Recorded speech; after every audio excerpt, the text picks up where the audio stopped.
seen that replay, buddy? All right, man, I'm done talking to you. You can't be done talking to me right here facing you. I back. Trust me, I back. Damon! 60 G's, baby! But I'm not impressed by your performance. It's normal. Come on, guys. It's normal. You'll do nothing. You'll do nothing. I'm the man of the hour, Joe. Too sweet to be sour. What you see is what you get, and what you don't is better yet. I'm the women's pick. I'm the men's regret. And if you win against Chael Sonnen, you made a bad bet. I don't have much left to say other than you have seen nothing yet.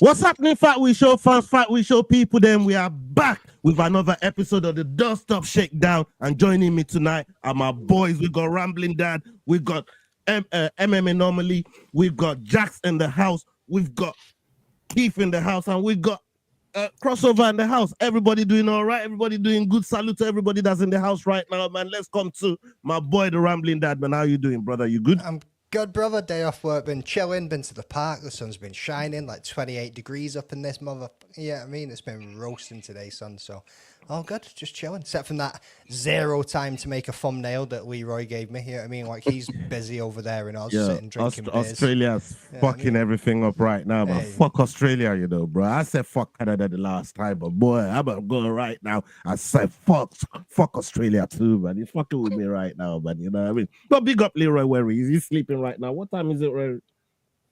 It's an ungodly time where he is right now. Let me check. You got Australia tuned into your watch just so you know what time your boy's sleeping. Yeah, I have to. 6:28 a.m. He should be waking his ass up. 6:28 a.m. man. That's what time it is over there. It's crazy, man. It's crazy. What about you, Jax, man? How you doing, Jax? Chilling, man. Chilling as usual.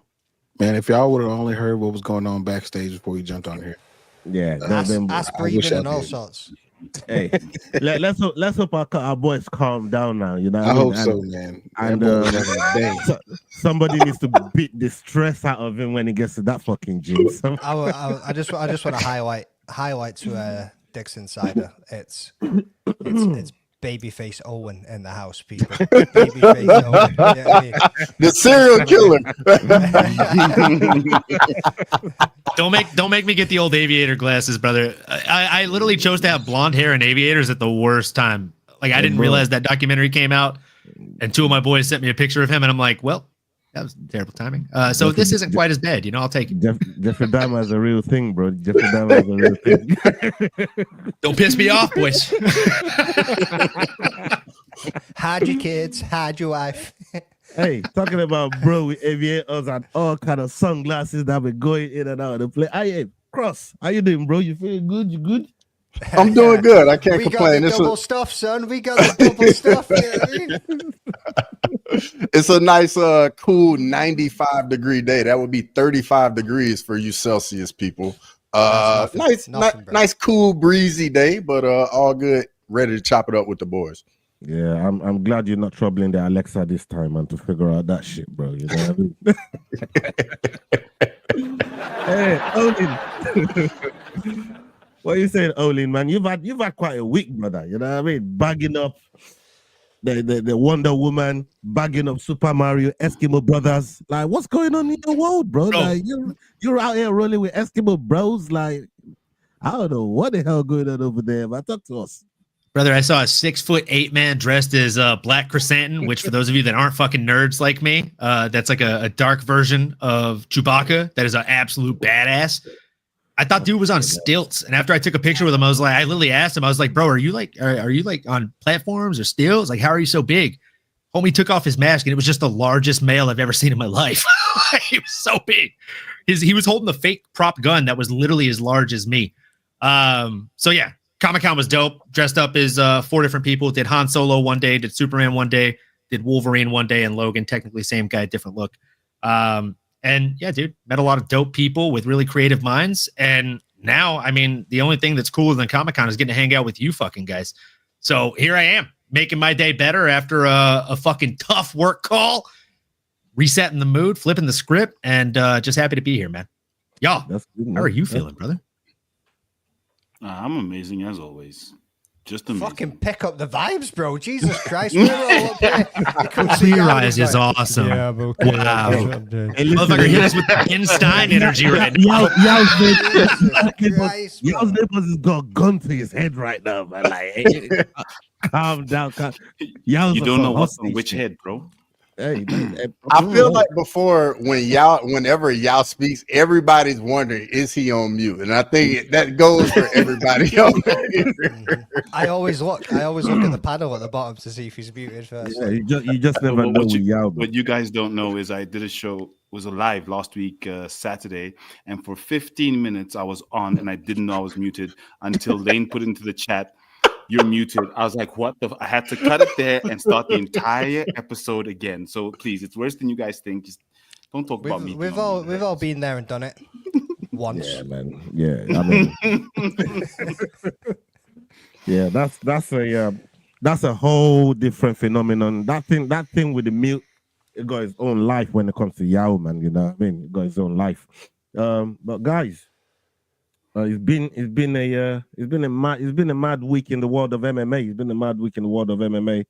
On the card last week, just wanted to, ask a couple questions on the card last week. For me, I gotta go to Muslim Salikov first. Muslim Salikov, bro. Like, I don't know how this guy keeps doing what he's doing at the age that he's doing it at. Yeah, Cross, I said it. At the age he's doing it at, bro. How does Muslim Salikov keep doing this, man? Like back then, that was supposed to be your dog of the week last week. Your dog of the week did hit. Don't try to give me beef about dog of the week when my dog of the week hit. See if my dog of the week didn't hit, then fair enough. But still, who was my dog of the week on Silk Pajamas, son? Who put down the wild card of the KO by Muslim Salikov and bagged himself bare points? Yeah, this brother. Yeah, this brother right here. Yeah, you did your thing. You did your thing. I told you on Insta.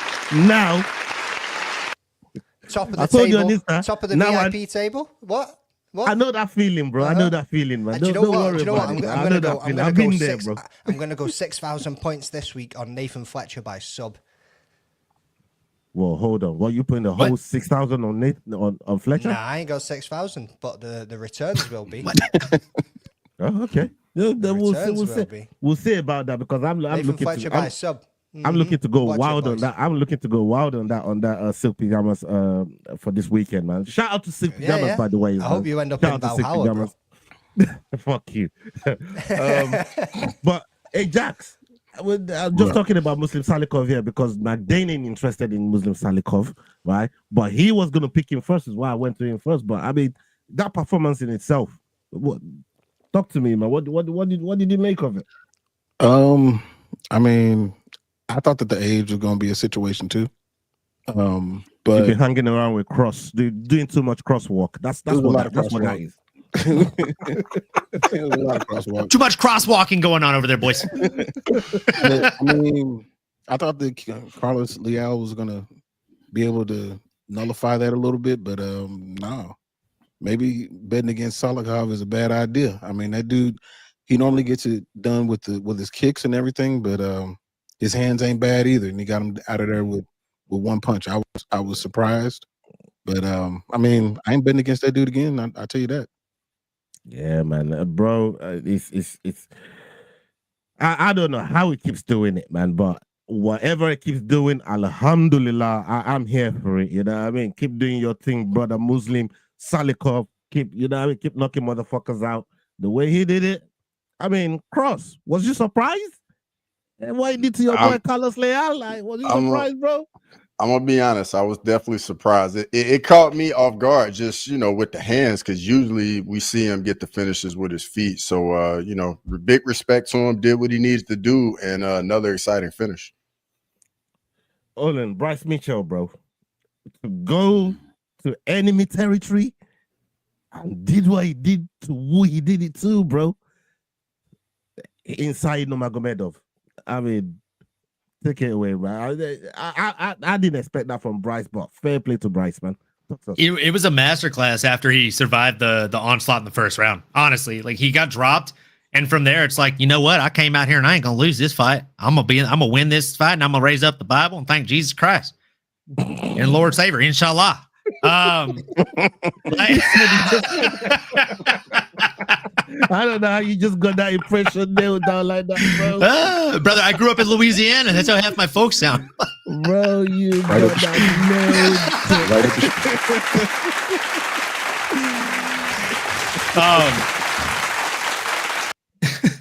but honestly, like I'd be remiss if I didn't at least say a couple things about that last knockout. Dude, Carlos Leal is supposed to be this like jacked fucking guy that comes out here and hurts people. He ran forward with reckless abandon. And I couldn't help but think of Conor McGregor's quote, timing beats speed, precision beats power. This was that encapsulated. Like, this old man has precision and he's got timing, and he showed it. And I'll be honest, man, it was a chef's kiss moment. Usually we see the check left. The way he stepped back, switched stances, and hit him with the check right was just poetry in motion. But man, I did not have Bryce Mitchell going into enemy territory and getting a decision win on my bingo card. If you would have told me you were betting that last week, Ola, I genuinely would have laughed in your face. Yeah, man, bro, I went all in on Muslim Salikov. You're muted, McDaniel. You know what? Give me that dog of the week. What about you, Yao? I mean, you went with Baby Shark, bro. Look like Baby Shark came through you, man. Tabitha Ricci, talk to us.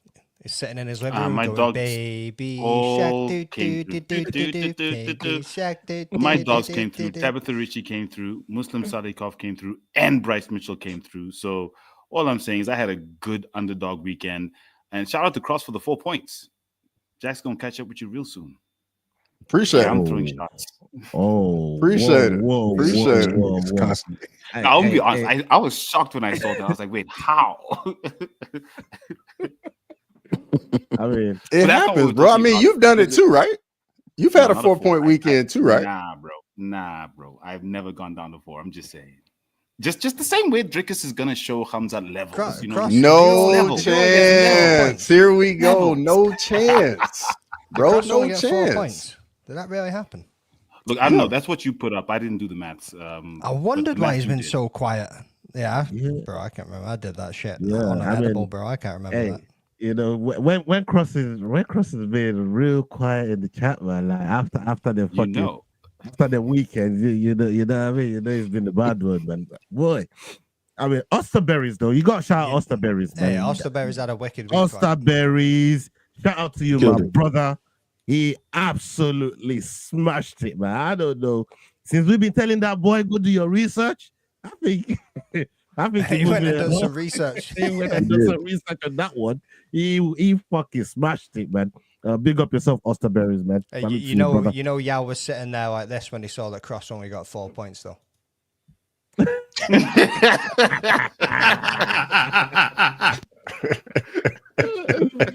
Yeah, that's a brother that's high and a motherfucker. He's happy.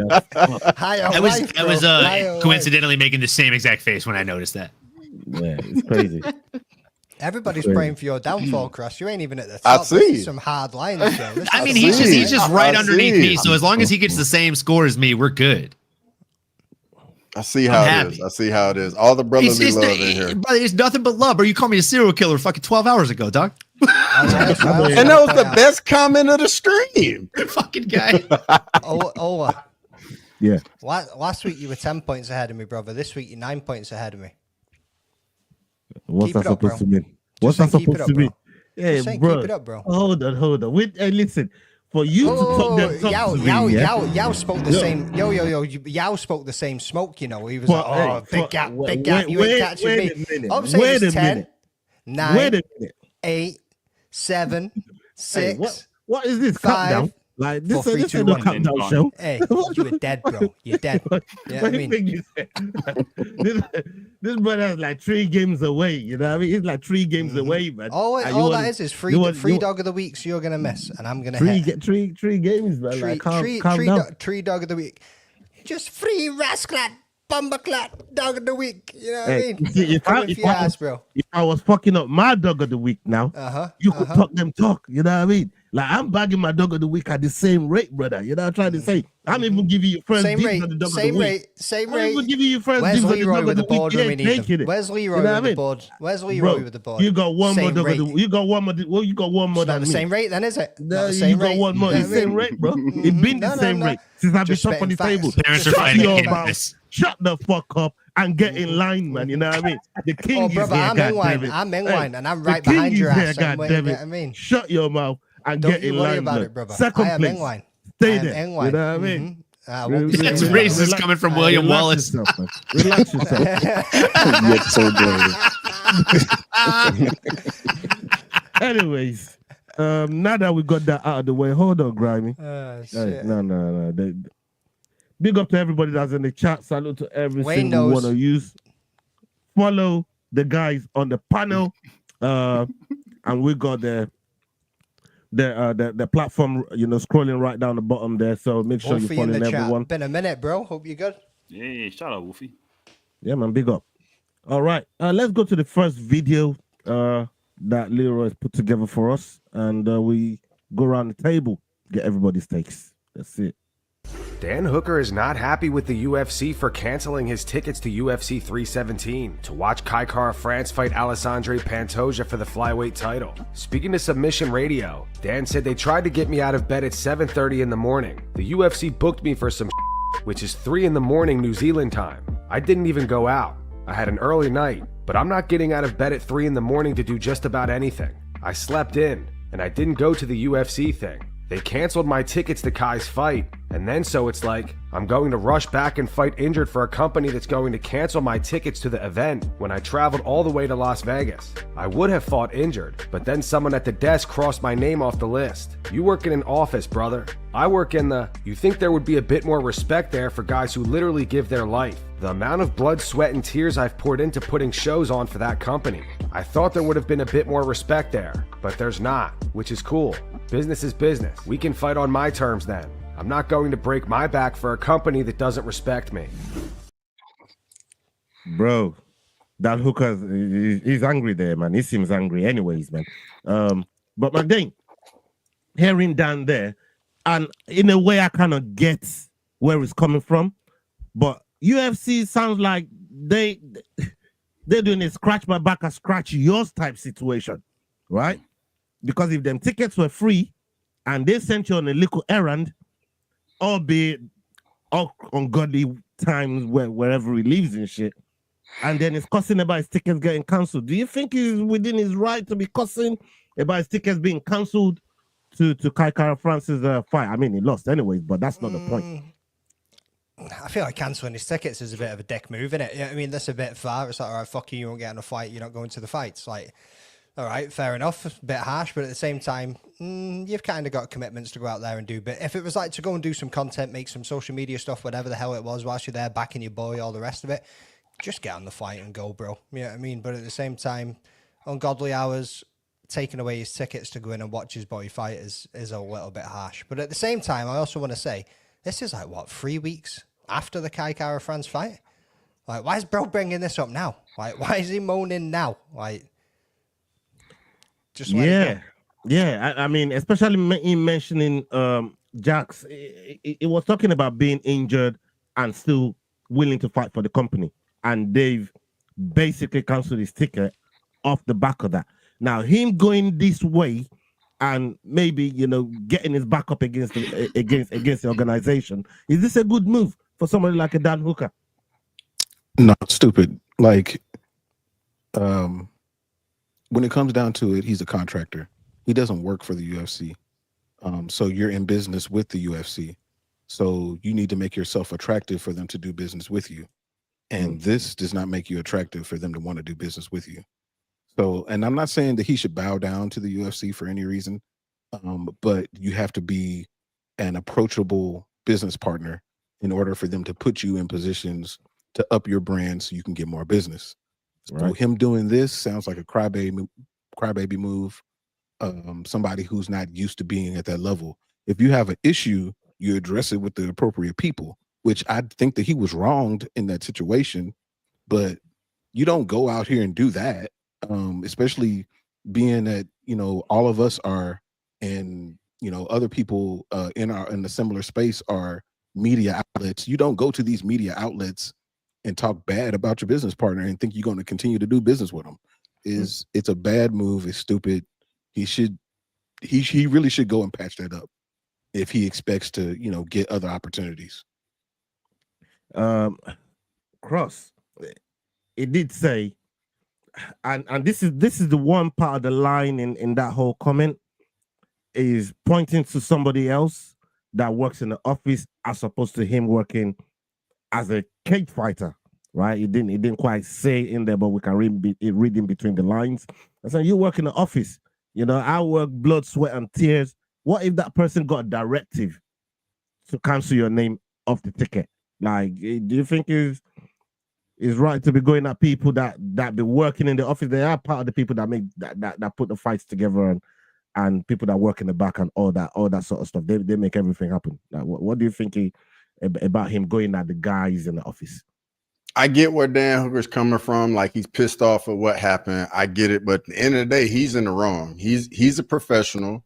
He signed up to go do the event. Like, we don't know what it was. We don't know if, like, you know, like if he had to go be there and meet and greet fans, and like these people have taken off work to go because they're expecting him to be there, paid this money to see him interact. You got to be a professional. And, you know, if you don't do what you're supposed to do, you got to deal with the consequences of it. And that's just the reality of it.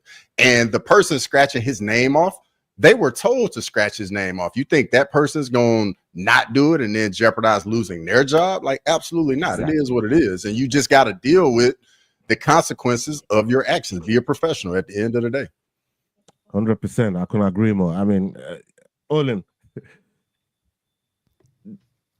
Dan Hooker, for me, right, we got affinity with Islam. Since he snitched on Islam, on them IV drips out there in fucking us, bro. I ain't care for Dan Hooker like that no more, but snitching on Islam like that. You know what I mean? What's your take on all this crazy shit that we're going on with Dan Hooker, bro?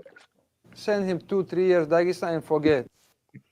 No, all jokes and sound bites aside, I'm very, very happy that we disagree on a ton of shit. Like 90% of the time, I disagree with at least half the people on this panel when it comes to fight outcomes, fight predictions, etc. The fact that we're pretty much all unanimous on this makes me feel like I'm not an asshole, because like with all due respect, when I worked at Yelp, which they were paying me garbage for a corporate sales job, I was waking up at 3:45 a.m. every morning in order to have time to go to the gym and then do my 2.5-hour commute to get there and 2.5-hour commute to get back if there were no delays. So, I mean, if a company you're working for, especially when you're in the public eye, is telling you, hey, we need you to be at this event, you have to leave at 3:30 a.m. Bro, with all due respect, there are 365 days in the fucking year. They asked them to do that one of those days. Not that big of a deal. That's not that bad. You fight for a living. You can't wake up early, bro. Like, fight to get out of those fucking bed sheets and do your job. Like, I can promise you this, mark my words, if Dan Hooker fights again in the UFC, if he goes out there and delivers the best knockout we've ever seen in our entire lives as MMA fans, he won't get a $50K bonus now. Wow. You think they'd be petty like that? Exactly, Grimy. You think they'd be That's all petty like that? to make you not feel like an asshole. When he said it, I was going to be like, I'm glad you feel that way. I feel like I'm a pretty good guy, dude. Grimey's not going to let anything pass by now. Nah, man, he ain't letting nothing slide, man. Slide Those bed sheets 10-7 of Jacks with the facts, bro. Somebody ring the fucking bell. Man's knocked. Yeah, Dixon saying I'm acting like a politician that's been around too long, man. That's crazy. That's crazy work, Dixon. Big up yourself, man. But yo, let me come to you on this, man. I'll get your take on this one, yeah. The fact that he's moaning about them canceling his tickets when you know that you done fucked up already by not going to the event they asked you to go to. Now, my problem is this. Somebody mentioned his wages there that he'd be making over 200 grand, something like that. Right? Why can't you just buy your own ticket and go see your brethren fight? If you already knew you fucked up with the UFC anyways in the first place. Why then moan about it subsequently? Especially like back then was saying earlier on, like that shit happened ages ago, and this brother just talking about this shit now. Like, come on. At the very go buy your own ticket. We all have to buy our own fucking tickets when we fucking come watch you lot. You know what I mean? Buy your own goddamn tickets. What you say to that, Yao? Well, just firstly on the 200K, he's fought 3 times since 2022, so he's literally only made 200K a year. It's not that much. It's quite a bit, but in the context, it's not as much as we think it is. Especially It is to every single one of us that sat here. That's a lot of money. Don't get me wrong, but I'm saying the cost that you have as a fighter, that 200K, we know 60% goes to your gym, etc. We always complain about fighter pay, so it's not the clean 200K. But besides that, I'm gonna be the asshole because Olin doesn't want to be. I think it's petty of the UFC to take tickets. It's really petty. I agree he should have gone to Can you kick this man off? Like Jack said, he's a contractor. He doesn't work for the UFC. Yes. Fuck you, dude. But it wasn't me.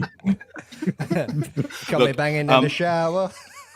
I think they're both being petty. With him waiting 3 weeks, I think that is him being petty. Because he, like you said, he could have brought it up sooner. But just for tickets, for what, $400, $500? How much are the most expensive tickets? I'm not sure, like $800 tickets. It's not that much. He shouldn't be whinging and moaning. But UFC was being petty, and I think that's really what he's complaining about, is how petty they treat their fighters in situations like this.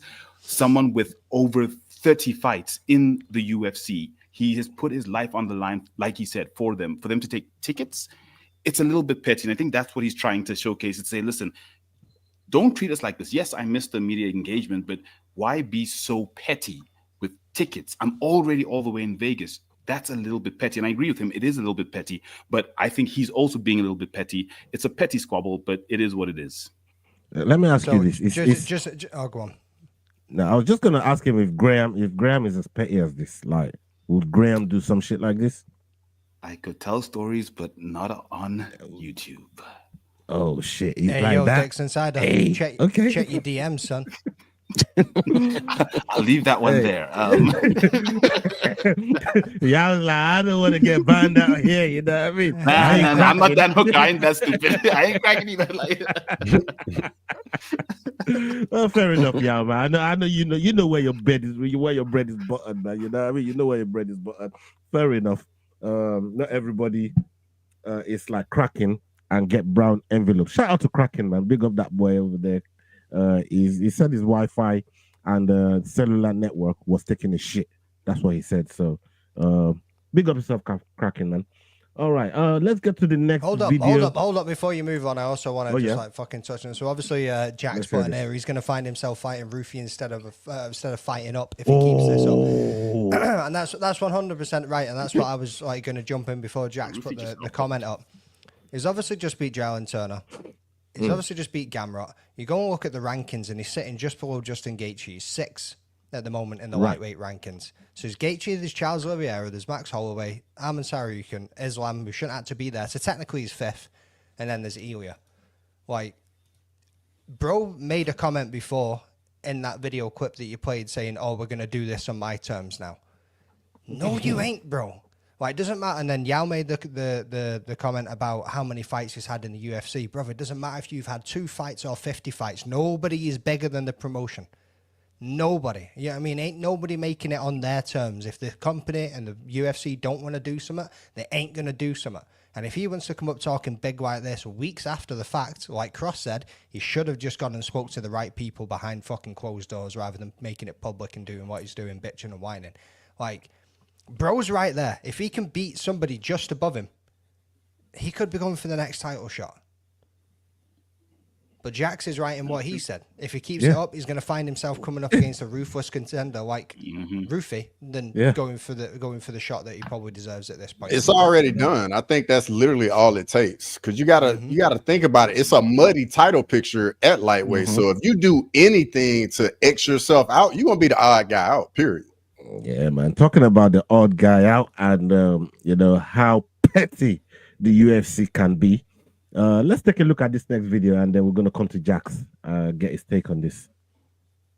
Arman Sarukian appeared on the Overdogs podcast over the weekend and threw out a bold challenge to Ilia Topuria. If they fight, he wants to bet $500,000 each, and the winner takes all. He also gave his thoughts on the idea of Paddy Pimblett getting the next lightweight title shot, and called it crazy. No, I can put the bets. I can put like a $500,000 if he beat me. If I beat him, he's gonna give me $500,000. So I can put it that. Okay, so he's willing to make handshake bets. If he wants to make that, so I'm down, and we can shake hand, fight. If I lose, I'll give him $500,000. Yeah, we can. If he wants, we can make that bet. So if he believes himself like 100%, he's gonna say yes, for sure. No. You gotta delete him from the rankings. Even he's not even deserved to be in top 10. Oh. He beat the guy. He beat last 3 guys. It was Chandler. He had 3 losses. It was Bobby Green. He had 4 losses. It was Tony Ferguson. He had 8 losses. That's crazy. And like, you wanna bring that guy to fight for the title is just I don't know. You shouldn't even mention his name. You know, he doesn't deserve even mention the name. I get you. Jax, this is a 2-part question going in there. First, let's talk about, we'll talk about the bet, right? We know he's rich like that, to be able to throw that kind of money on the table and say, yo, let's fight over $500,000 and winner takes all. I respect it, right? The thing is, do you think Ilya would be willing to engage in something like that, and and put vast amount of money like that on the table?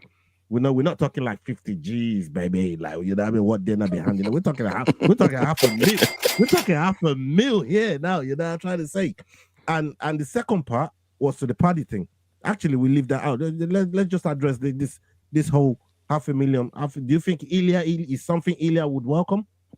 Yeah, Ilya do it because he's confident he can beat him. So for him, that's easy money. He's like, you want to give me an extra $500K? That's fine with me. I'm taking it. I mean, we all know how confident Ilya is, and that plays into how he fights. And that's a large part of, the reason of why he is where he is, not only in the rankings, but, eventually in the GOAT conversation when he gets there. It's a lot of it has to do with his confidence. And I'm pretty sure that confidence would float right into him taking $500,000 out of Armin's dad's pockets. So yeah, I'm confident that he would do that 100%. But for Armin, I think that he's doing the right things now, trying to get some interest in the fight, get people on his side of wanting to push him in the title fight, which, I mean, he is the #1 contender. He should be fighting for the belt. He had his issues, but Dan Hooker can look at him. UFC is. Yeah, Dan Hooker can look at him and see, okay, this is what I need to do. I need to, get on my knees, and that's what he's doing. So I think that, yeah, 100%, Ilya take that.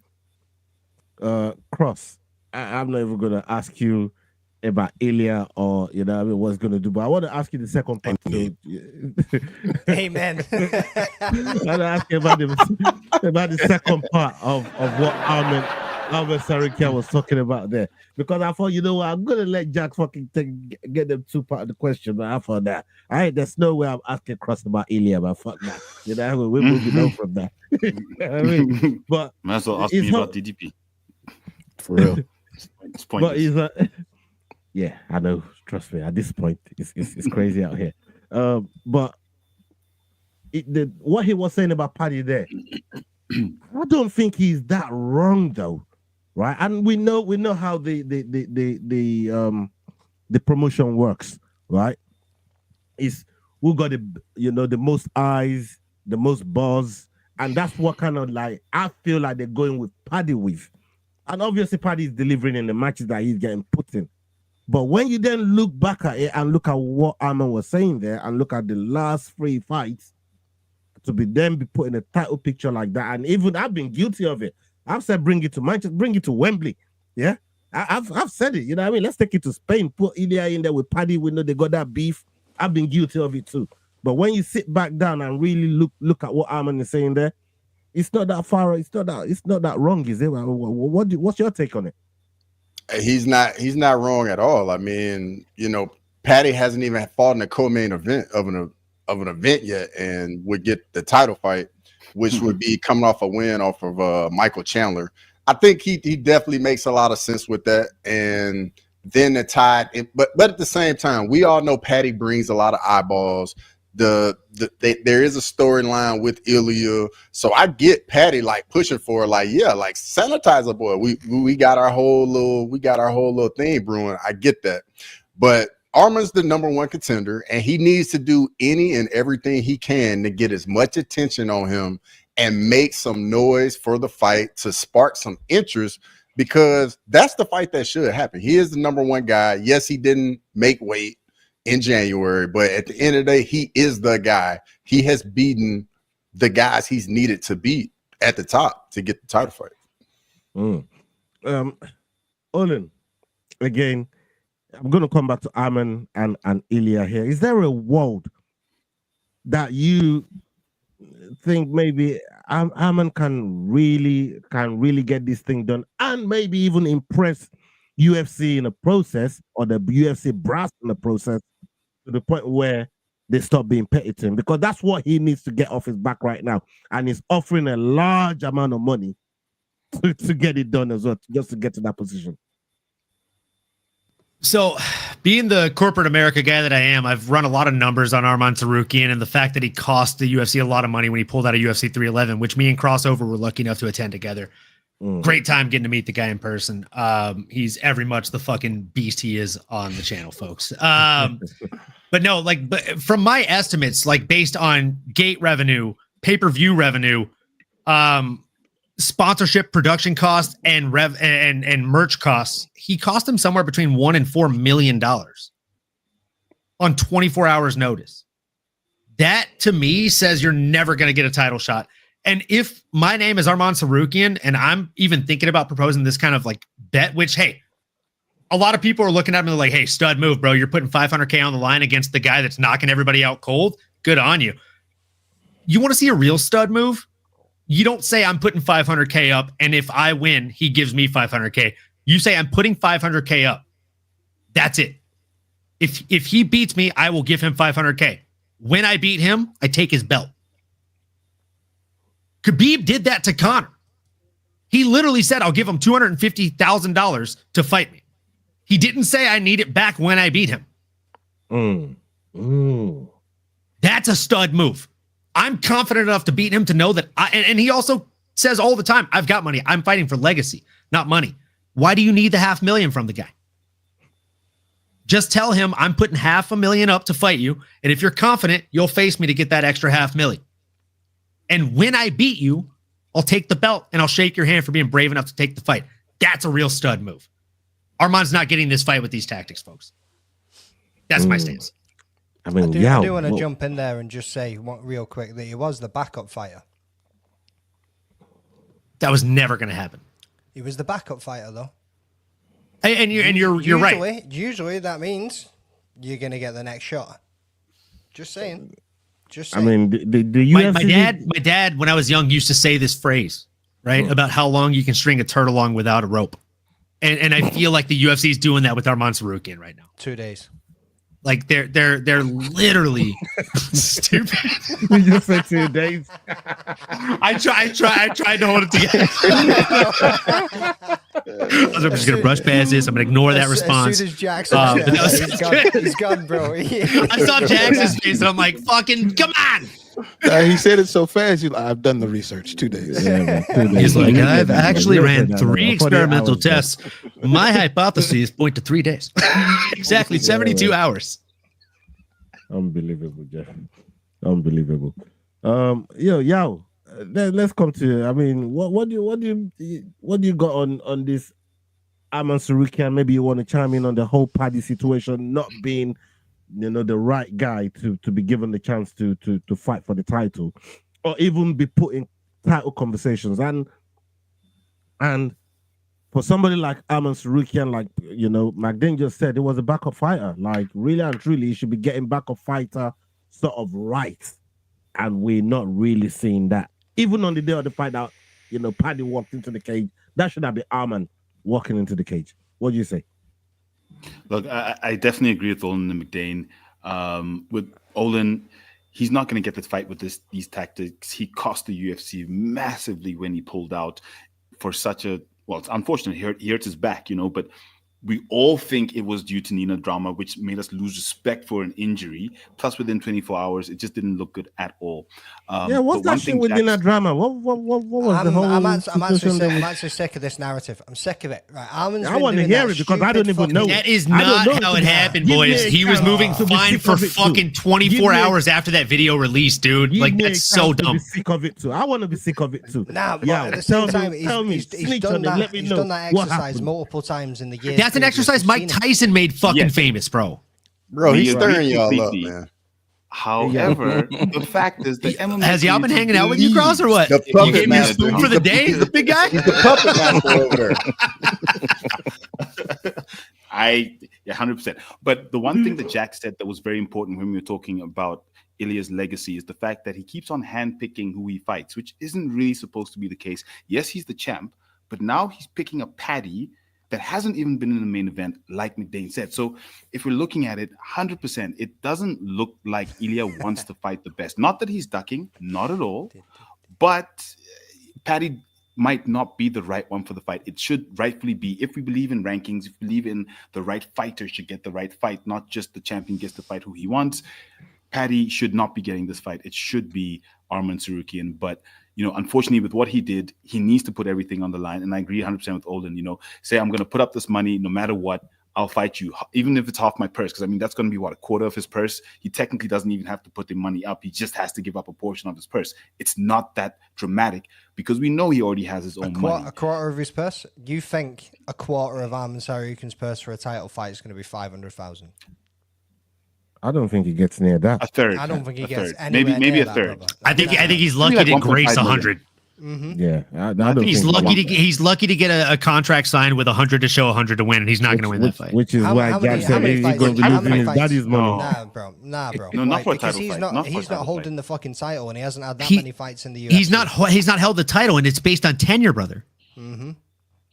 The UFC contractual obligations are based on tenure. The only time they renege is literally at the end of your term or when you're up for a title fight or a main event if you push for a renege. That's the only time I've ever heard of that. Is that 11 fights in the UFC? So technically he's at 24 and 24 or 48 and 48, depending on where he started at. Yeah. So for a title fight, he's lucky to hit 1 and 1. Respectfully. Yeah. Respectfully, he's lucky to get 100 and 100. In a title fight. You've been campaigning for that fight up here for a long time, bro. If he's got a really good manager, like I don't think he's with first round management or Ali Abdelaziz, but maybe if he's got one of those guys, he gets like 150 and 150. But Alhamdulillah, I would probably bet on the 1 and 1 on that one, bro. I think McDane's right. You got to factor in inflation. Yeah, when Dricus won the title, okay, you didn't give him your spoon. You have two. When DDP fought for the title, he wasn't that deep, and he came out with 800K. So I'm not sure if it's that low, or if it. I mean, that sounds very low to me. But the point is, he should be fighting for the title. He does have the capacity, financial capacity, to give up that money. But if he believes he'll win, then technically, you know, so what? So what? Then he goes on for the next title fight. That's definitely going to be north of a bar, most likely. So, look, I think he should get the fight, but chances are it's going to go to Paddy. And I don't mind seeing Ilya drop Paddy and then be forced to fight Arman or whatever. So maybe just a little bit of patience from his side as well. Yeah, man. Before I come to McDane, we got over 50 of you watching us live right now. Make sure you're following the guys on all their platforms on YouTube. If you're watching on any other platform that's not really helping us on our YouTube journey, please make sure you jump over here, man, and support the guys on YouTube. You know what I mean? Salute to every single one of you that's in the live. Being active, thank you so much. We see you. We see all you guys, man. Salute. McDane, I mean, do you got something else? Do you got something? I know you chimed in earlier on, but do you got something on this whole Arman and Paddy Pimblett thing? Nah, not really, to be honest with you, dude. Okay. Everybody said everything. You know what I mean? Yeah, lovely. All right. Okay, let's get on to the next video. And then we'll be coming to Cross. Get his take on this one. Let's see. Corey Sandhagen is set to challenge Merab Dvalishvili for the bantamweight title at UFC 320. Sandhagen says he thinks he's going to surprise a lot of people with the way he's going to approach the fight. In an interview with MMAfighting.com, he said, "I'm not going to buy into any of the narrative that Merab's this cardio machine, that he's this unbeatable guy, that he's on a tear and can't be stopped. I'm not buying into any of that. I fully plan on going out and beating Merab and wearing gold on my waist. That's all that I know in my heart. Our bodies don't do that good when we get tired. We don't make as good of decisions, and we don't get to move as quick and have good reactions when we are a little bit fatigued or a lot of it fatigued. Merab pulls people into that, of course, but even in the earlier ways that he fights, it's very mentally stimulating. Really similar to the way that I fight too. It's always something going on that the other person has to be reacting to. I think that's what Merab does really well on the technical side. Not just him being a freak cardio guy. He's a very focused and engaged fighter. When you're fighting someone for 25 minutes and they're engaging the entire time and they are pulling you into deep waters and getting you tired, that's a pain in the ass. That's what I do to a lot of people too. I've been already kind of working on that. I think a major key component to fighting Merab is going to be to make sure that I'm the one leading the dance. I'm making sure that I can mentally keep up with the pace that that's going to be, and then also mentally keep up when I do get tired, because everyone gets tired in fights. Just making sure that my brain is good and my brain can handle Merab for 25 minutes is kind of the key, because technically and scary wise, he's a super phenomenal wrestler. You can't take that away from him. Obviously now he's a submission threat too, but outside of that, he's not the most dangerous guy in the world. So just making sure that I'm ready for the takedowns and the submissions and staying focused and making sure that I'm leading the dance and not Merab. When you fight a guy like Merab, fighting tired just isn't very fun. You can do it, but it's just not ideal, especially for a very athletic guy like Sean O'Malley. I think that Umar Nurmagomedov did a good job of being, I'm about to defend these shots, we can wrestle.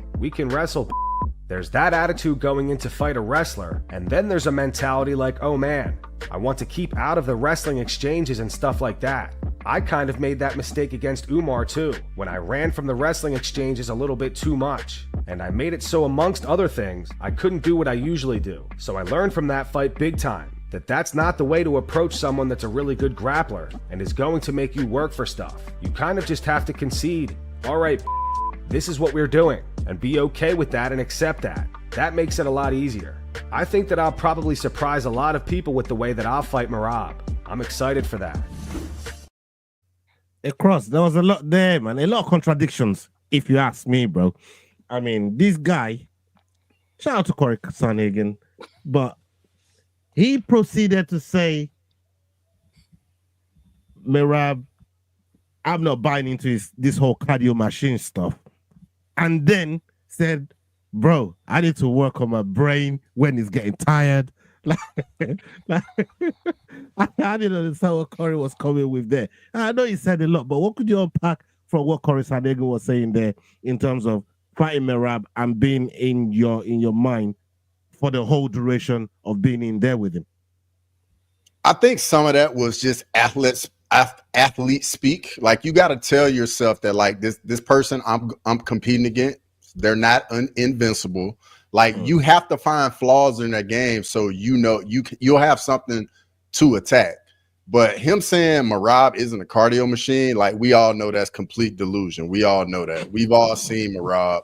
We've even seen Corey Sandhagen gas, just like he said in the Umar fight. And then we saw Merab just drown Umar in their fight. So at the end of the day, we know what Corey's up against. He knows what he's up against. He's a very cerebral fighter. He knows his cardio will get tested, and you got to finish Merab. If you do not finish Merab, the cardio and the pace is just going to wear you down. And just like Lord of Pie said, I think the guy is really Mario Batista that has that type of cardio. I mean, that's all in 135 is one of the most interesting divisions in the whole of the promotion. And we got all these crazy fights. that's going on right now. You know what I mean?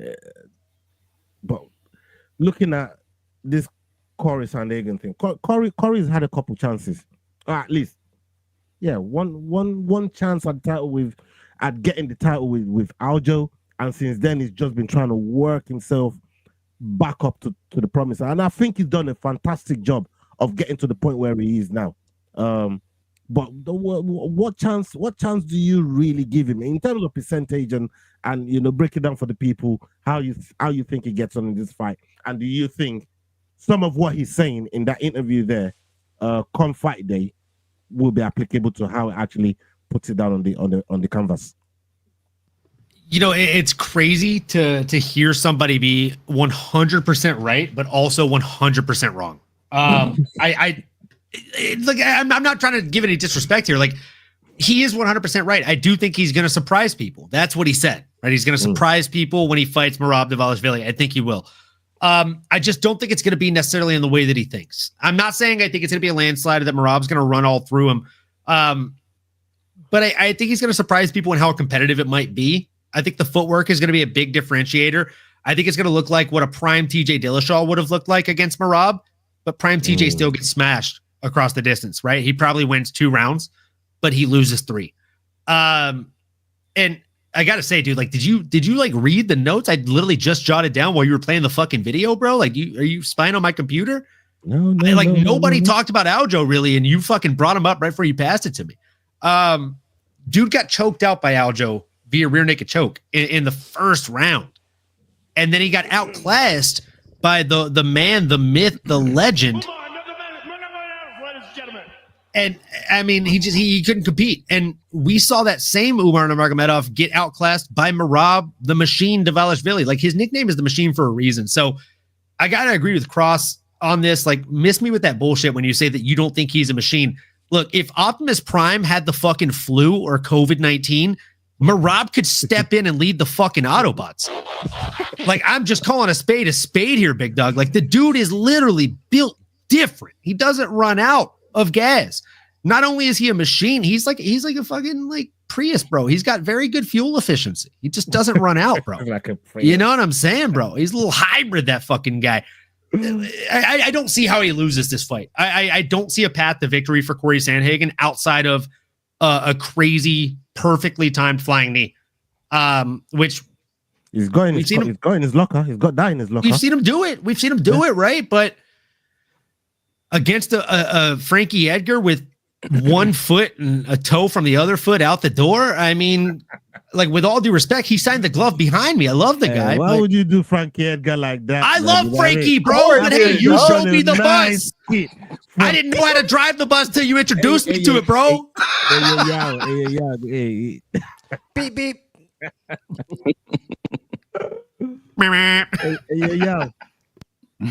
I mean, that brother just did. Hey, that brother just gave you a nice kick, man. The other day when he was in South Africa, man, we cracking, saying kick him in the head. What's your take on all this Coruscant business with Merab? Talk to me, bro. Yeah, I think he wants this fight, and he's willing to say and do anything to get this fight. I mean, I've seen his content on it, very entertaining stuff. But similar to Tsarukyan, he needs to do a lot to get this fight, although Sandhagen is much closer than Tsarukyan to getting the fight. He wants Merab next, but he might probably be better off waiting for Merab to probably fight 2 more times before he fights Merab. You know, just give him more time just to... I don't know. It just feels like Merab is in that zone where he can't lose right now. No matter, like Olin said, no matter what Merab does right now, he's gonna win that fight. So hold on. So wait. Slow down. Pump the brakes, bro. Pump the brakes. So you're saying because Merab is in the prime of his career right now. He's in the prime, and is just beating everybody. So nobody should fight him, and he should just kick back and wait for Merab to lose to somebody else.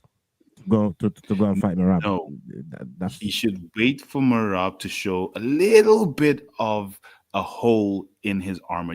You said something like 2 years though, bro. Like what? Corey's supposed to just sit down for 2 years and wait for Merab. I don't understand it, bro. Like, especially when we're talking about professional athletes here, that they want to feel like they're the best and they want to beat the best.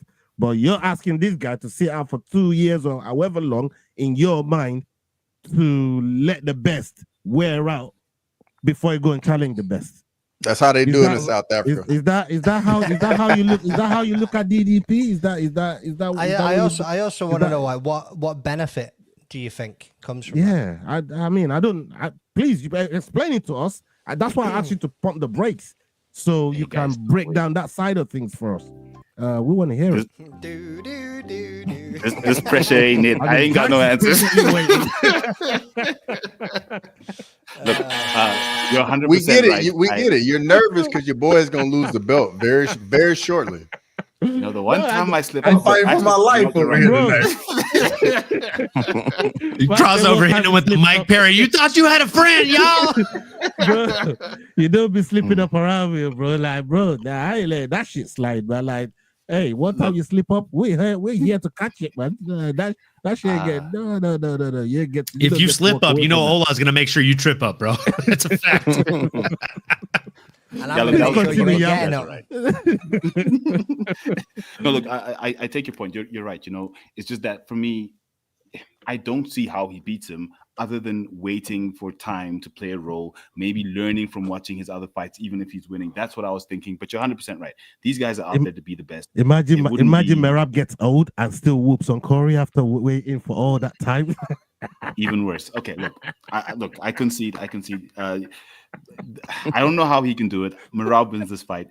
Everything he said, Merab is a cardio Stand machine. your base, bro. Stand your base. No, not on this one. No, not on this one. Not on this one. Look, I accept. People are saying die on this hill, y'all. Come on, man. Come on, y'all. Die on this hill, bro. I'm not dying on this hill. No, not this one. But look, that's it. JBJ is technically doing the same thing with Tom Aspinall. He's just been waiting to see what Tom Aspinall is going to do, learning from Tom Aspinall. So my point is, hold on. No, you don't get to do that, bro. No. You do because no. Tell him to shut his mouth. No. You do not get to drag John Bones Jones down with you. You should die on this hill alone, bro. But try to bring JBJ down with you, JBJ with me, bro. Let's go, JBJ. What a sneak! I'm telling you, man. Me and that we got something in common. Hey, Magdane, talk to the people, bro. What you got in this Coruscant business, bro? Bro, I'm in the same game as everybody else. I don't see how Corey's gonna win this fight at all. Don't get me wrong. Will it be competitive at times? Yeah. Are we eventually gonna see Merab just overtake and crush him with cardio, relentless pressure? Yes. Is Merab going to go out there and probably try and strike more than he wrestles just to prove a point? Yes. Yeah, I mean, all of these things. But ultimately, Merab's going to win this fight. Like, I don't see it going any other way. Corey, as Cross said, he's coming in. He's being confident. He's saying the things that he needs to do because it's athletic mentality. Like, he needs to tell himself these things. You know what I mean, you've got to visualize it. You've got to believe in it. You've got to believe in yourself to go and get it. But it's different when you're in there and that cage door closes. Yeah. I'm definitely with that. All right. Let's. I think. I don't know if Jax has got something on this one, but I think everybody covered it. Unless you got something, on this one because I got something similar with Peter Yan. That's coming up. It's similar, but there's a way. There is a way that Corey gets. Let's hear this. Yeah, I want to hear. He has to be reckless. He like what he's been doing lately. Is he's been fighting very strategic, using his wrestling, all those things. And he talked about, he's going to show something different. I mean, he's going to have to. He's going to have to be reckless. Like, when was the last time you saw Corey Sandhagen flying knee? When is the last time he really did that and committed to it? Like, you don't see Edgar. I was about to say that. In a minute. Like, he has to go back and fight like that in order to get it done, because the only way that you're going to get Merab out of there is you got to get him out of there. You're going to have to knock him out. You have to. You can't play the point fighting game. You can't do any of those things. You got to go to knock him out. Don't be scared of the grappling and try to knock him out. That's the only thing you could possibly do. Otherwise, it's going to go like everybody else is saying, and he's going to drown. And that's what he tends to do when there's big fights anyway, is he drowns. There's a lot of Cowboy Cerrone in Corey Sandhagen. And he shows it every single time he gets in those big fights. That's that's one way I've not actually looked at it, man. You know what I mean, mentioning Donald Cerrone triggers the fuck. It just triggers me, bro. Like I get triggered hearing that fucking name, bro. Cowboy Cerrone is one of, if not, he's probably tied with Dustin Poirier as my favorite fighter. And every single time he gets into that big spotlight, everything falls apart. It drives me nuts. I don't know how we have one of the most entertaining fucking fighters I ever fucking come through the roster, and some of his finishes wild as they come. But like you said, turn big lights on, and the cowboy don't fell off the fucking cow or fell off the bull. Do you know what? Jax, is Cowboy really one of your favorite fighters? He is one of my favorite fighters, 100%. Message me your shirt size. I ended up getting the Cowboy Cerrone Hall of Fame induction shirt. Oh. And if message incoming. If it's the right size, when I respond, send me your address, bro. Yeah. That's my favorite fighter. Ola with like 55 fucking Adesanya posters behind him. I know, yeah. Not one cowboy poster. Always over there. I like free stuff. I like pigs' feet. I like turtles. I didn't know you too well, but I didn't know exactly what was going on there. You know what? Did you say free? Hey, shit. He's my favorite fighter too, man. I like that guy too. He don't trigger me, but he just left me somebody. Do you know what really pains me about Cowboy as well, though, is a lot of fans only know him for the Conor McGregor loss. Oh, he's so bad. Oh, man. You know what I mean? Oh, he's See so the amount bad. of people I've been like, you need to go back and just watch. Yeah. Oh man, fight. it was phenomenal, man. And again, to Jax's point, he's just on the bright lights. When it comes to him to make that next big step, he just don't. And you believe in him the whole time. That's what drives me nuts. You believe in him the whole time, like And I think he's one of the guys that made me. When I hear fighters talk about, oh, this is the best shape that I've ever been in. I don't like hearing that from fighters because of fucking Cowboy Cerrone. Because he says all that shit and then fucking losing in the weirdest way. It's almost like you get Anthony Smith. You get Anthony Smith vibe out of it. Like he just fucking gave up. I'm thinking, what the fuck was this fucking best shape of my life going into this fight, guy? Like, what are we looking at here? So, yeah, man, it just drives me nuts. I'm glad he's out of the sport because I love Cowboy, man. I mean, some of the people that he's some of his fucking kicks to the head is just wild. I know the things it does with kicks. Maybe you look at the Barbosas, and I mean Cerrone was right up there with some of the best guys that to ever do it. When it comes to fucking knocking somebody the fuck out with a fucking head kick, he's right up there, man. So yeah, let's come to this next video here. Who went first the last time? Is it Cross? All right, so Olin next. Okay, Olin, we're going to be coming to you with this one here. Let's hear it. After his unanimous decision win over Marcus McGee over the weekend, Petr Yan says he's not interested in fighting Umar Nurmagomedov and has his sights set on a bantamweight title shot. Merab is set to defend the belt against Corey Sandhagen at UFC 320, and having fought both men himself, Yan thinks Corey will end up fading in the later rounds. Yan fought Sandhagen back in 2021 and won via unanimous decision. He fought Merab in 2023 and lost via unanimous decision. He said, "Right now, I'm not interested in fighting Umar in November in Qatar. I was offered a fight against him in Baku. I accepted it. They couldn't accept it. Then I asked for July. They also couldn't make it. Right now, I'm only focused on a title shot. Obviously, I prefer to rematch Merab to see how I'll do against him when I'm healthy. But Corey's also a great fighter. Interesting fighter. I had a great fight with him. I believe they're going to have a good fight. But I just believe Merab's pressure is going to be a key factor. At some point, Corey's going to fade."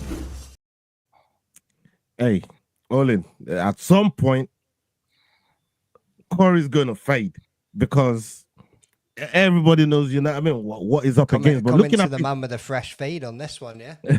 But when you look at the fight that Peter Yan delivered over the weekend, I thought it was a phenomenal fight. By the way, you know, the thing with Peter Yan, how do you see?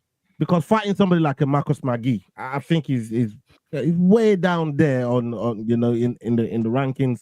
And if McGee had beat him, he was gonna get a big reward having a scalp like that on his CV. But now Peter Yan has put that behind him, and he's trying to look for a way back to the title. What's the best path to the title in your eyes for Peter Yan? I know you can talk, but at the same time, you don't always get what you call out for. What's the best path for somebody like a Peter Yan, in your opinion? Well, when it comes to Peter Yan, I mean, I feel like he has done enough, right? Like, as you stated, if Marcus McGee, the Gorgonite, would have done enough, the man would have gotten the push of a fucking century from the UFC. He probably would have been pole vaulted right into a title contention shot at the very least, or a title shot instantaneously. Now, when it comes to Peter Yan, though, like, he's great, and he's looked really, really good as of late. But does he deserve a title shot quite yet? I don't know. He's ranked number 3. Sean O'Malley's ahead of him. Umar Nurmagomedov is ahead of him. Both of those guys have been given the shot. So, with all due respect, I don't think he needs to do anymore. I think he's actually done enough. Okay. He beat the wily young dog. I literally said, like, Crossover, thanks for being on the show last week. He's going to be on again tonight for the predictions. When we talked about this, we agreed on a handful of things. We disagreed on the outcome of the fight. I thought Marcus McGee was going to have just enough in the tank to get it done, just because the lack of fight years and wear on the tires, right? But Peter Yan, I literally said, if it makes it past that first kind of round and a half, it's going to get dicey for our guy Marcus McGee, because he's going to have to deal with those outside trips, those Muay Thai style trips and sweeps. And they were there in spades across rounds 3, 4, and 5, I think, right? So I think he's game. I think he's ready for a title. I think he's right about how this next fight plays out. I think we all just stated that in the last little breakdown. Do I think that even if he gets a shot, he has a shot at winning that fight? Not necessarily. Stylistically, he matches up very poorly against Merab Dvalishvili, and the Muay Thai sweeps are fantastic. We talk all the time. You guys know my main discipline is Muay Thai. I love those. Like, my nipples get hard when I see that motherfucker hit those sweeps, bro. It's fucking nasty sweet. But I mean, see y'all. It's sweet, bro. It's sweet to watch. It's a chef's kiss every time. But does he hit those on Merab? Hey, that's actually the face I make every time he hits one of those. I'm not even gonna lie to you guys. I'm not gonna front. But do I think he hits those on Merab? No.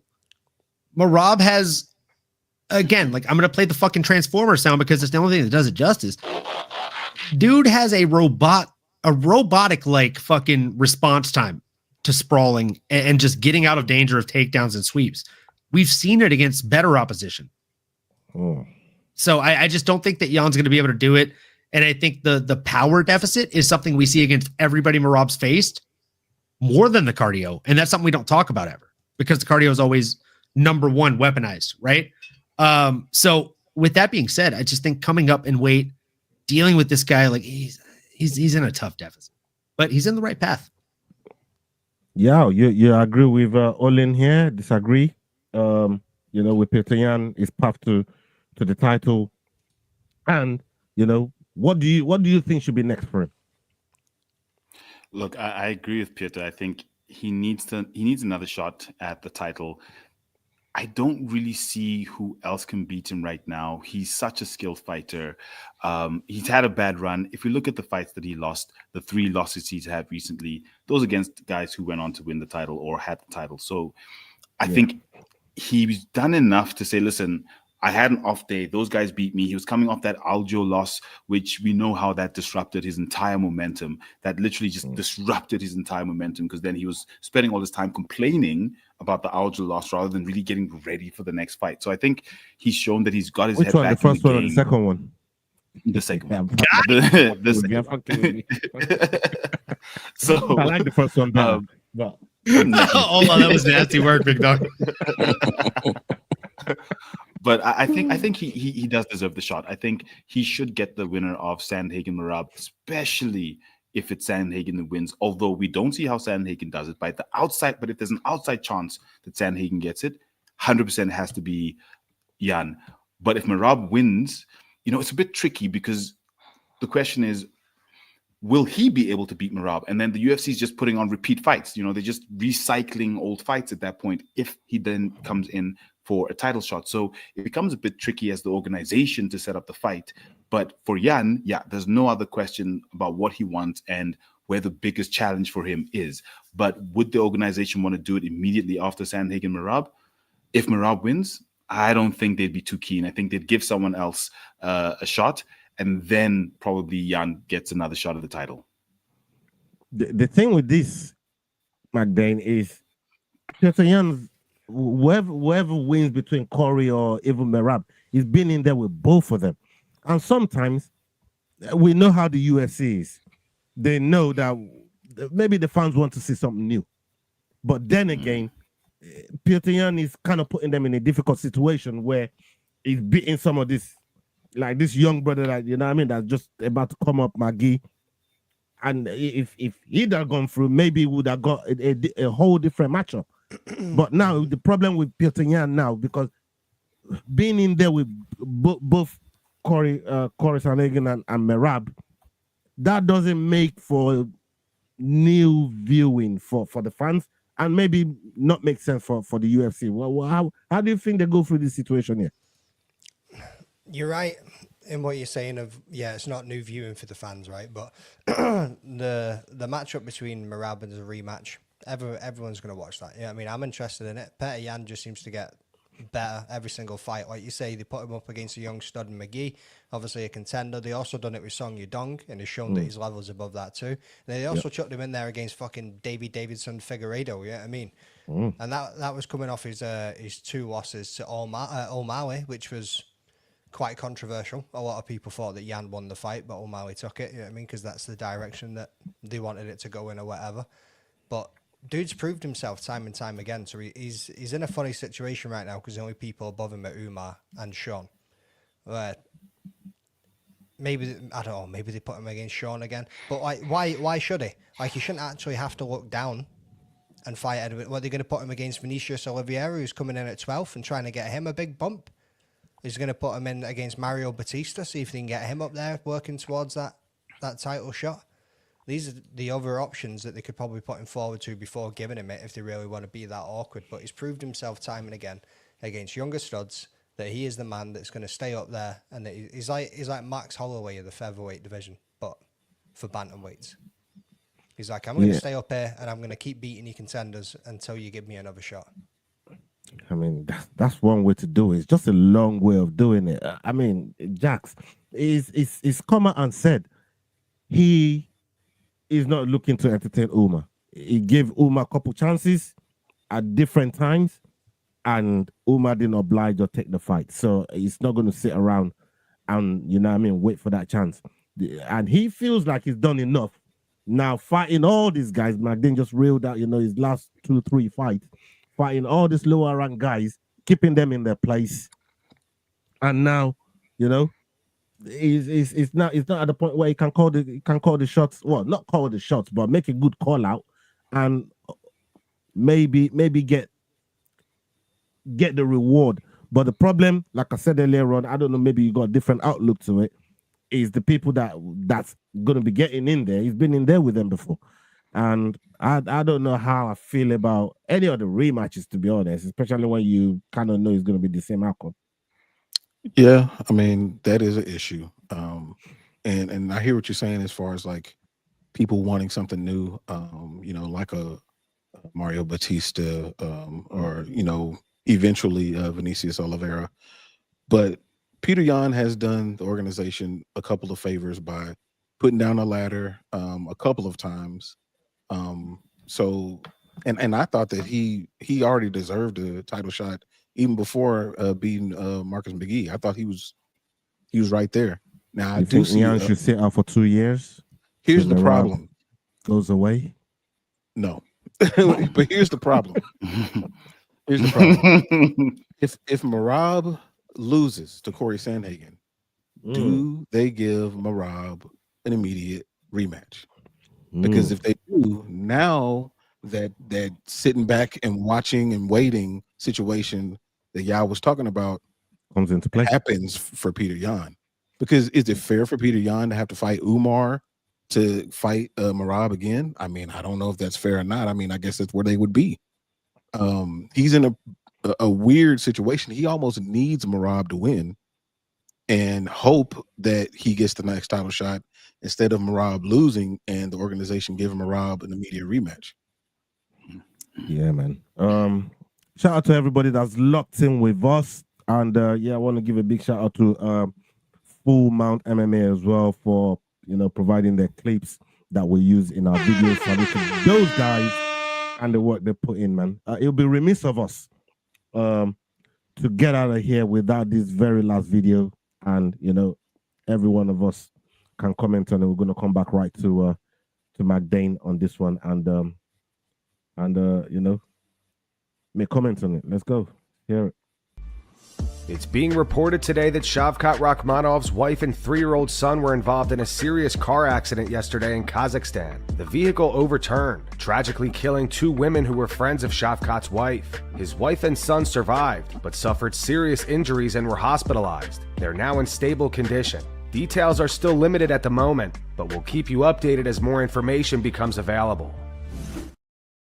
Yeah, man. I can't even imagine how, you know, forget Shavkat being a fighter, but as a man, as a human being, being his wife and kid being involved in an accident like that is crazy. We've had a fighter that we all know that we all fuck with in Blammy, Shadrach Unsua, being the same or similar type situation.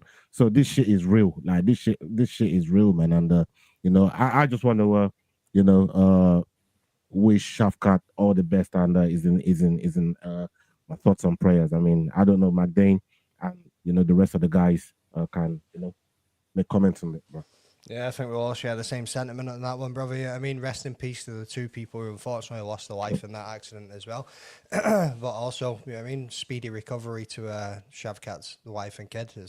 Imagine getting that phone call and hearing that your wife and kid's been in that kind of accident. Can't be easy to take that, especially as well for him at the moment, injured and sitting out on the sidelines, dealing with everything that he's already dealing with, to then get news like that as well. So all you can say is speedy recovery to his wife and kid on that one. Yeah.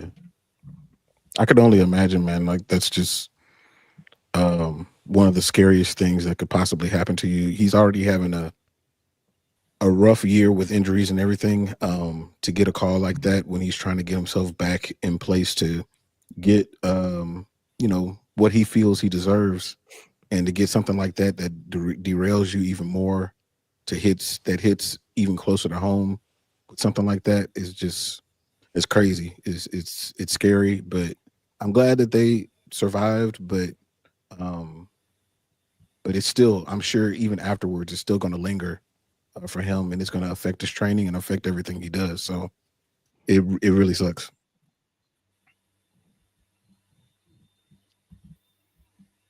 Yeah, I'm just gonna follow behind, you know, these 2 guys. You know, just what McDane said. You know, shouts out to the prayers up for families of the 2 people that lost their lives for sure. Prayers to Shavkat and his family, his wife and his kid. You know, glad they're both okay. Serious injuries, but at the end of the day, like, they're still here with us, and I know he is definitely glad they're both still here with us. And you know, things like this, man, it shows you what's precious here on earth, man. Your family and those that are close to you, and your loved ones, man. So don't hesitate telling the people close to you that you love them every chance you get. 100%. Olin? Yeah, man, I'm just going to reiterate the same thing the last 3 guys before me said. If you're sitting next to a loved one right now, or if you will be in the next few hours, give them a really tight hug. Tell them you love them. You never know when that minute could be your last minute that you get to spend with those people. And this is just a grim reminder of that. And it sucks, right? Like, it doesn't even matter who's at fault. If somebody dies in an accident, like it's just tough to live with for the rest of your life. I feel for him. I feel for his family being a part of that accident and even surviving. It's going to live with them and stick with them for the rest of their lives. And that's just a tough thing to deal with and sit with. So prayers up, as the rest of the guys said. I hope they all have quick recoveries, Shavkat and his family, and prayers to the family that lost someone in that accident. It's sad news all around, man. 100%. Yeah, and I just want to say, look, Shavkat Rakhmonov, the MMA community is with you. Godspeed through this. I hope your family pulls out of this better than before, and you guys can maintain what you had and get back to being a family. And rest in peace to those who died in the accident.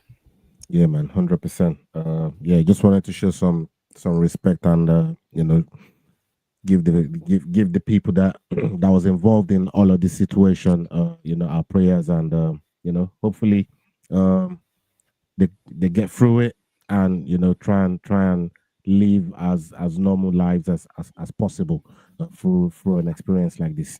I just wanted to ask you one more thing before I get out of here, Yao. Do we have any updates on Blammy? How he's doing? Is he moving around now? Is he talking? Is he active? Like, what updates do you know of that we heard from Blammy since its car accident? So if anyone wants to find out exactly, he has done an interview with Fighting Talk Pod. It is available on YouTube, but he has already done a media interview, and he said, look, it was harrowing. He doesn't quite remember from when he left the weigh-ins until he woke up in the hospital. It's all a blur, but he is okay. He's not yet back to training, but he is healthy. He is fit and healthy. I think he had some broken ribs. His arm got injured and a little bit of a head injury. So it's going to take him a bit of time to come back, but he will be coming back to fight. It's not anything career threatening and definitely not life threatening. So fortunately, God was with him and he came out of that accident fairly okay. But yeah, it shows you that it can happen anytime in the blink of an eye. And, we're blessed to still have him here, definitely. Yeah. Any update on his fiance as well that was also involved in the car accident? They're fortunately, they're both okay. They're both okay. Lovely. Yeah, she's also okay. Thank God for that. Yeah, man. Thank you very much for that one, Yao. We appreciate you every time, brother. And hopefully we'll be seeing Blammy, Unsua, Shadrach back on this channel very, very soon. We're just giving him the time and space that, just to get himself together. And we're praying for him every single time as well. And thank you to everybody that's been here with us tonight. Thank you to all my brothers on the panel. You guys are amazing, man. And, bro, we got a banger card coming up very, very soon. These two they've been going at it all year. And we are close to it. We are so close to it. People, make sure you're hanging around. We're going to be here on Friday giving a prediction show for the card that's coming up. And then you're going to see us the following week for Dust Up Shakedown. And make sure you go and follow these guys on their platform. We got Olin and Cross. They're going to be doing a prediction show very, very soon as well, straight after this show. So make sure you go and check them out and show your support on their platform. Salute to you, Rambling Dad. Big up yourself, McDane. Jax, MMA Normally, Crossover MMA, Head Kick Pod. Big up every single one of you. I love you guys. Salute to you guys. And up onto the next video. Hasta la vista. Salute. We're out. Peace. What? Hey guys, this is John Anik from the UFC. You're watching the Fight Week Show. Please subscribe. Not now, but right now. Subscribe to the Fight Week Show. We'll see you guys on the road soon.